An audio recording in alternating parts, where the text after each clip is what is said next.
We are here for round one, and our hand has a million 3-drops and some mismatching coursers. So I should probably fix that first and foremost. But this hand is not great on the draw, you know? Like, if I had like a silk wrap or something, I'd be all over this. Or even like a banishing light maybe instead of one of these insights. But as it is, if my first play is courser or, you know, God forbid, I'm just like doing nothing but drawing cards, I'm going to fall behind. So we're going to mulligan. Puppy does not approve. And we mulligan into arguably a worse hand. And now we have a reasonable hand. So our opponent's on 6, we're on 5. And they are absanning it up, it looks like.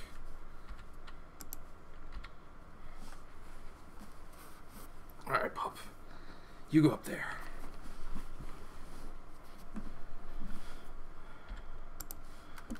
And we'll try and hold the fort with this Nyx Fleece Ram, I guess. Or maybe we'll save it for Eidolon. Depends what our opponent's doing. We definitely don't want the other Ram. Card can be powerful against some mono red decks, other aggressive strategies, but certainly not here. So I'm just going to run it out there. We have a Silk Wrap already for the Eidolon, and Eidolon is likely to die anyway, plus our deck is just all enchantments, so I don't want to just like hold on to stuff. It is possible but that this Ram actually ends up giving me an extra turn or two, thanks to all the life and whatnot, so. Opponent was stuck on lands, not anymore, so nice work by them. And hopefully this Eidolon can start a chain reaction here. Maybe find a Krufix's Insight. Or I'll just find it on my own. How about that? But yeah, given how my opponent's draw played out, I suppose that my first hand would have been quite good. But that's completely hindsight. Never actually know for sure. Opponent could have very easily been mono red, so. Well, our Eidolon is not dead, which means we're going to probably have some fun here.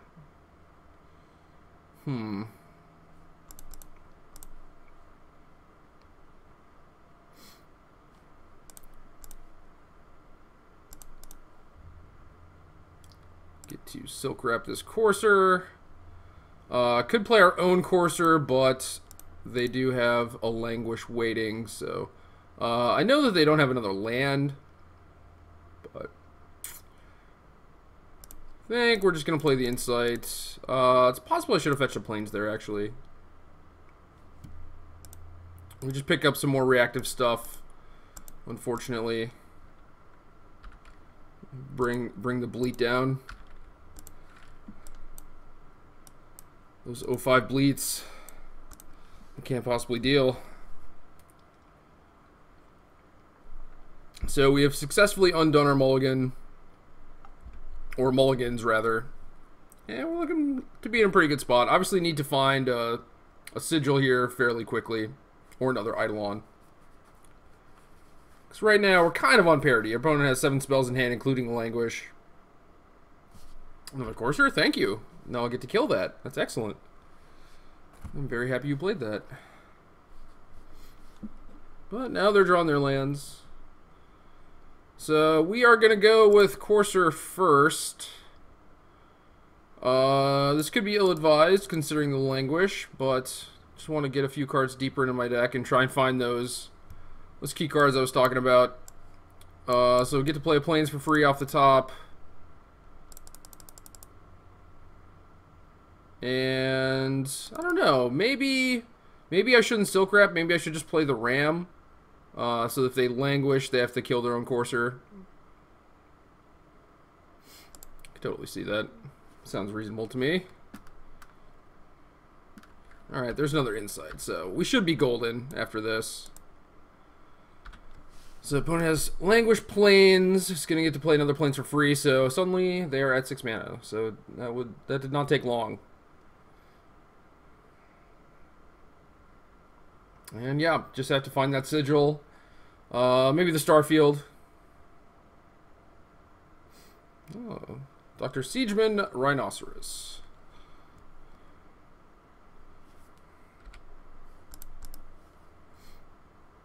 Basically, it doesn't really even do anything considering we have all these rams, so that's excellent.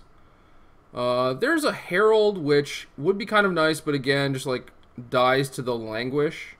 So actually, I'm going to play Crufix's Insight first, I think. No, I might want the herald for post-languish, actually. So about we Banishing Light the Rhino,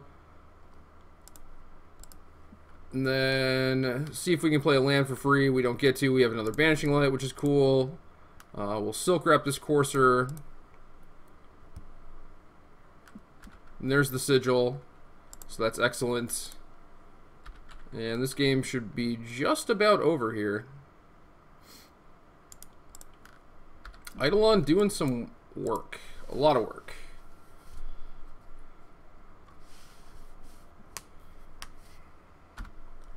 Games without Eidolon are much, much different.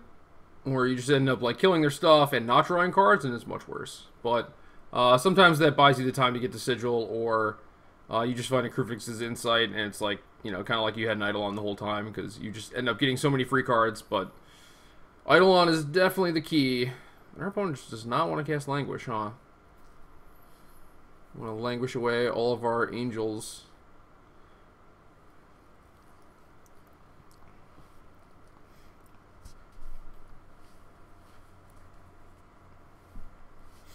I mean, we're going to play the Sigil and then Silk Wrap. I could play out the Herald since it's basically free because it makes the Sigil and the Silk Wrap both cost one less, but I'm not going to walk that into Languish. That seems silly. And I get to use all my mana this turn anyway. Find a backup Sigil, which is excellent.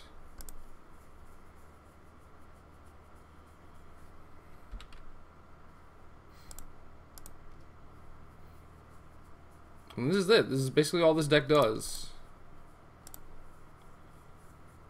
Just kill all your stuff, draw a bunch of cards, gain some life, and then kill you with 2 power things. Maybe Starfield the next shows up at some point, but if not, no big deal.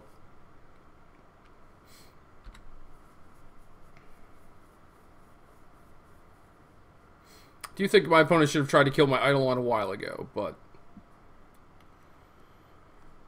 I don't know. Not sure what they're sitting on the Languish for. It's not like, you know, if you Languish away some angel tokens, you're suddenly in good shape, because if you let me have Eidolon, I'm just going to have a full hand the entire game anyway, so doesn't help all that much. I would have just tried to cut off the engine as soon as possible.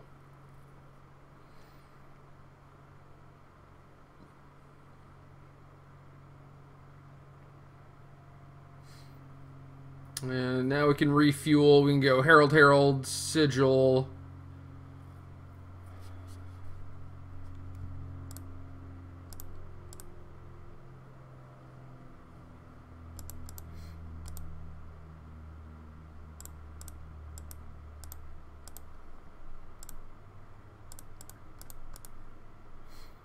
And then we have a giant board presence. We still have a bunch of removal spells.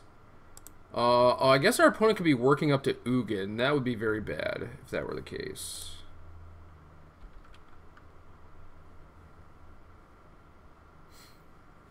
They would get a bunch of stuff back. Although, granted, I don't think we would actually be losing just because we still have Banishing Light to deal with it. But yeah, maybe I shouldn't have exposed that second Sigil at the very least. So like if they played Ugin, I could play Sigil and then Banishing Light it. Get a 4/4, a million life basically, so like their Coursers and Siege Rhino, whatever they get back, aren't going to be that big of a deal.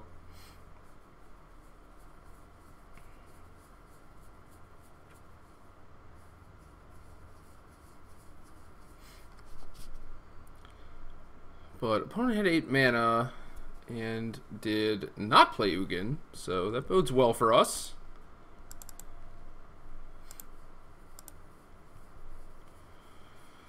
So now we really start going off. We have 2 Heralds, 2 Sigils, an Eidolon.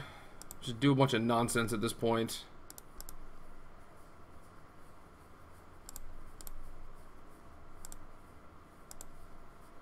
Mono nonsense.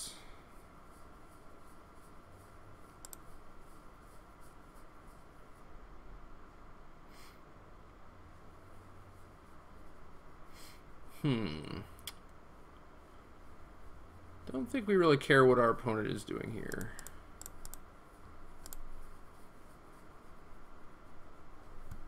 There's the Starfield and another Sigil. So Ugin, no big deal. Got that on lock.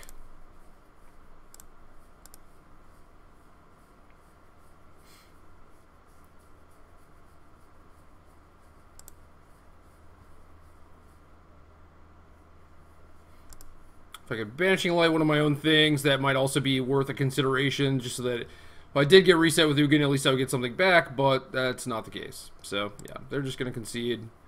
We have Infinity Angels, and now we have to worry about Tragic Arrogance. So it's basically Boon Satyr and Elspeth. Those are our plans. I had some stuff with Hangerback Walker and Evolutionary Leap, trying to make that happen as well, and it was okay. But I want to go back to trying the Boon Satyrs, and I thought that Elspeth on its own might be able to beat Tragic Arrogance, so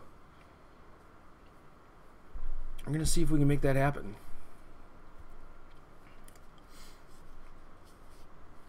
And the Starfield Nyx is pretty risky here, actually. It's good against like spot removal and whatnot, but once you turn all your stuff on and then they cast Languish and like kill all your Banishing Lights and get all their stuff back, it's not a good place to be. It's bad times for sure. Then it's a matter of like how many Rams and how many Silk Wraps we want. I think just like definitely shave on both of these. Well, I guess he has Raptors, so maybe the Silk Wraps are better. But like Ram can hold off a Rhino, which is kind of nice, but again, not entirely necessary. And since we have Boon Satyr, I would rather just have like the more aggressive approach of just actually removing their creature. So I could see cutting like a Frontier Siege. Might be useful. Because like the games are pretty long, and you don't actually need the Dragon side at any point. So don't really need to turbo out the mana either. Or I guess Suspension Field is just better than Silk Wrap. So we should do that.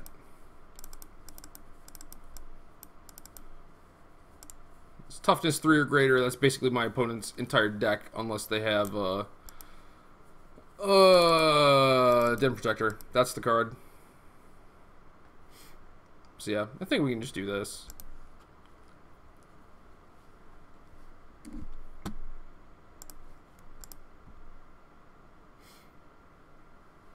Pretty nice playing like an engine-based deck, a synergy-based deck where you can just mulligan to 5 and pretty easily dispatch your opponent still. And like, granted, our opponents stumble a little bit, but Abzan is one of those decks that doesn't typically put a ton of pressure on you. Hello, puppy. Come on. Come on. There you go. Right where you're supposed to be. And yeah, our hand's reasonable. We have Herald, into Courser, a couple Boon Satyrs to give the beatdown. This is nice. Haven't done this in a while. This might work out swimmingly.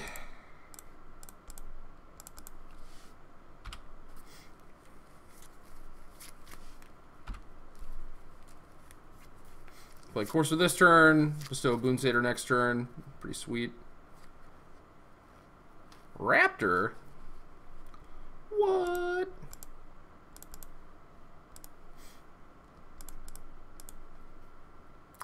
Courser on the cheap. Oh, hell yeah, free land. What's up? Mono value.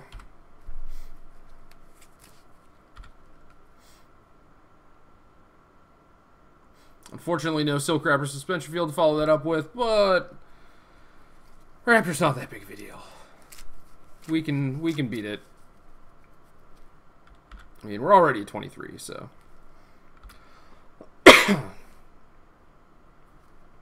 Defensively, I could see it being a minor annoyance.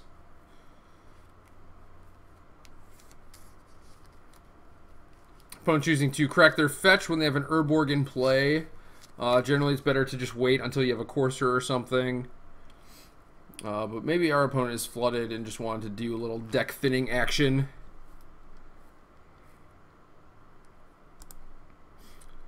So we have Eidolon on top. And we could get a little aggressive. We could make some attacks here. I'm actually okay with that.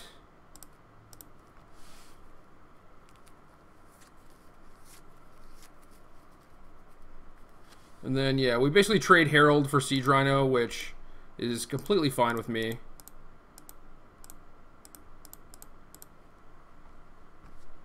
Because basically, as long as they're not pressuring you, you're gonna take over in the late game. So,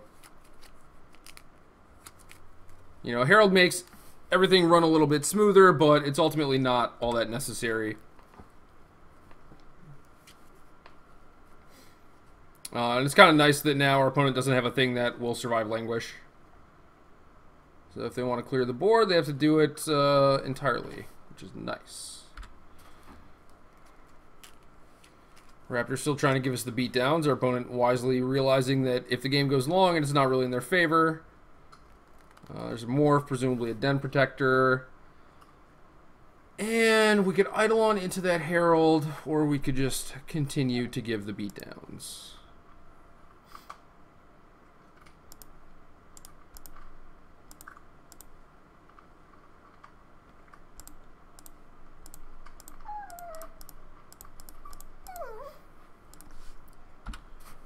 So that's 8 damage, or 10 damage, half our opponent's life total.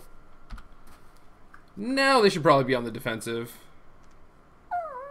Yeah, it's okay, puppy. It's okay.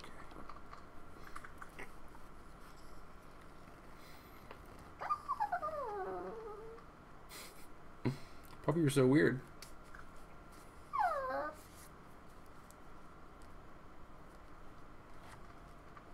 So, ways our opponent could possibly come back. Oh, they're still attacking. My word. What does that mean? Opponent could have Tragic Arrogance and leave us with a Boon Satyr to their Den Protector, which would be okay, but certainly not phenomenal. And now... Talia, stop it. Now we could just end up playing Elspeth, which I have to imagine is pretty good against Abzan.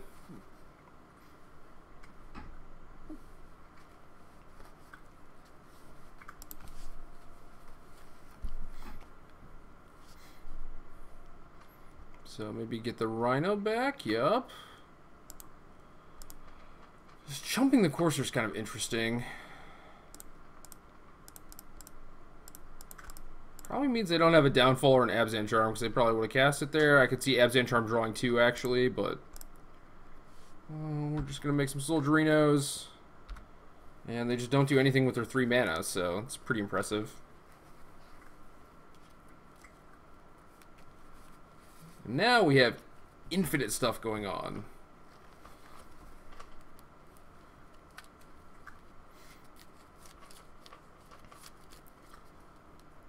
So even if we get Arroganced, they have us keep a Boon Satyr. They can only attack the Elspeth for 3, so not really a big deal. So yeah, I think Elspeth is a pretty good plan against Arrogance. Yeah, and Hostilities, that's not going to do it. That is pretty funny against my Boon Satyr, though. A little depressing. So obviously we are pretty good at reloading.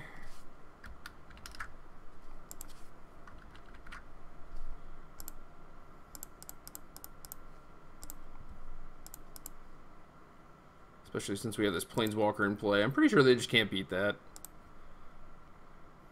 Ooh, another Eidolon. That's not bad. You will have to wait until next turn, however. So, we're putting pressure on them. They're at lower life than us.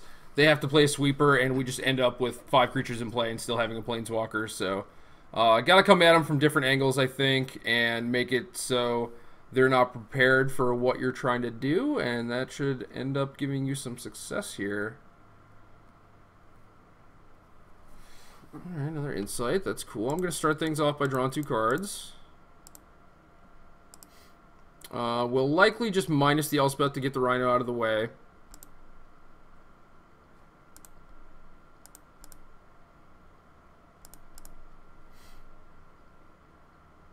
And then if we draw Boon Satyr, we can just kill him. Well, now we don't have to minus. Now we could just Suspension Field, which I think seems like a good plan.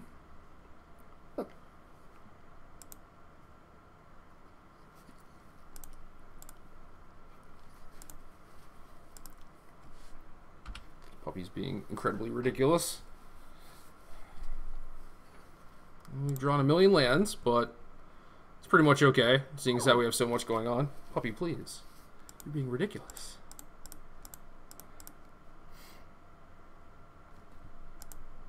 Alright, more cool stuff.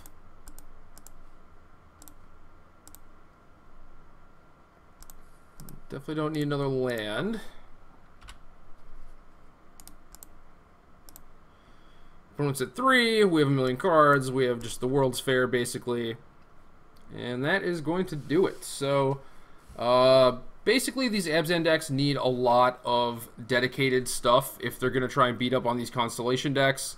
You have basically all the tools that you need. You can stop any of the various ways that they're trying to kill you. Obviously Ugin is the big one because not only does it just like wipe your entire board, but it's kind of difficult to deal with, and they'll get all their stuff back from whatever Banishing Lights and Silk Wraps and Suspension Fields you played that game. So that's kind of tough to deal with, but yeah, Elspeth deals pretty nicely with Tragic Arrogance, I think. So this matchup's probably pretty good. They need a lot of hate.